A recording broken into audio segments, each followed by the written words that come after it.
अगले महीने से बंद हो जाएंगे फास्टैग। इस तरीके से कटेगा टोल टैक्स। जब हाईवे से लंबी दूरी का सफर तय करते हैं तो ऐसे में टोल प्लाजा से होकर जाना पड़ता है और हर एक वाहन चालक को टोल टैक्स देना होता है। लेकिन पहले ये काम टोल प्लाजा पर कैश के जरिए होता था, जिसके चलते टोल प्लाजा पर गाड़ियां की लंबी लाइनें लग जाती थी। इस काम को आसान बनाने के लिए सरकार फास्टैग लेकर आई, जिसे टोल प्लाजा पर समय और पैसा दोनों की बचत होने लगी। लेकिन अब सरकार ने एक नया प्लान लेकर तैयार किया है, जिसके तहत अब नए तरीके से टोल काटा जाएगा।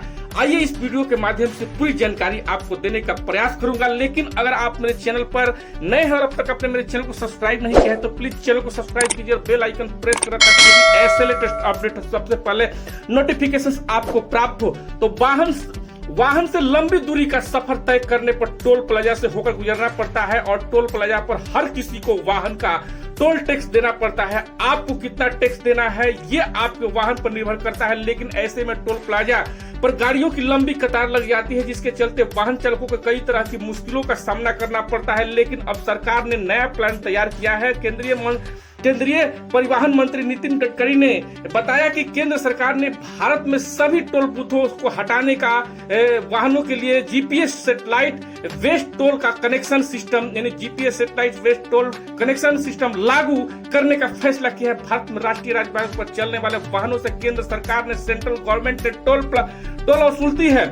इसके लिए जगह जगह पर टोल शुल्क बूथ लगाया गया स्थापित किए जाते हैं और उनके माध्यम से टोल शुल्क वसूला जाता है। इसके लिए पहले ही केंद्र सरकार ने सेंट्रल गवर्नमेंट ने वाहनों के लिए फास्टैग कार्ड को भी अनिवार्य कर दिया था। इससे जो है वाहन चालक अपने कार्ड को रिचार्ज कर सकते हैं और उसे टोल बूथ पार कर सकते हैं।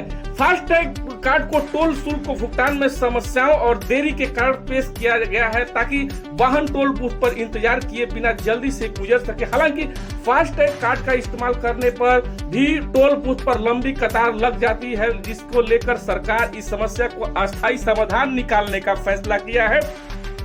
केंद्र सरकार ने सेंट्रल गवर्नमेंट ने जीपीएस आधारित टोल संग्रह प्रणाली शुरू करने का निर्णय लिया है। केंद्रीय मंत्री जो है सेंट्रल मिनिस्टर नितिन गडकरी ने राज्यसभा में एक सवाल को जवाब में कहा कि हम संसद को आश्वस्त करना चाहते हैं कि टोल प्रणाली को लेकर जो है दुनिया की सबसे अच्छी तकनीक सैटेलाइट आधारित प्रणाली जल्द शुरू की जाएगी, जिसके बाद टोल नाके हटा दिए जाएंगे। इस संबंध में केंद्रीय परिवहन मंत्री नितिन गडकरी ने एक अहम घोषणा जारी की कि उन्होंने कहा कि वर्तमान जीपीएस आधारित टोल संग्रह प्रणाली अगले महीने लागू होंगे। उन्होंने यह भी कहा कि इससे सीमा शुल्क बूथ पूरी तरह से हट जाएंगे और लोगों को वाहन में जीपीएस सिस्टम का जो कि इस्तेमाल कर सीमा शुल्क का भुगतान करना होगा। बता दें कि आगामी लोकसभा चुनाव से घोषणा पहले इसकी लागू होने की जो है उम्मीद है। और मैं बता दूं कि सरकार की ये जो है एक बहुत बड़ी पहल है, क्योंकि आपके जो है टोल बूथ के लिए एक नया प्लान तैयार कर दिया गया है और बहुत जल्द जो है आपको लागू है। तो ये जानकारी कैसा लगा कमेंट करके जरूर बताएं। ऐसे अपडेट के लिए अपने चैनल को सब्सक्राइब कीजिए।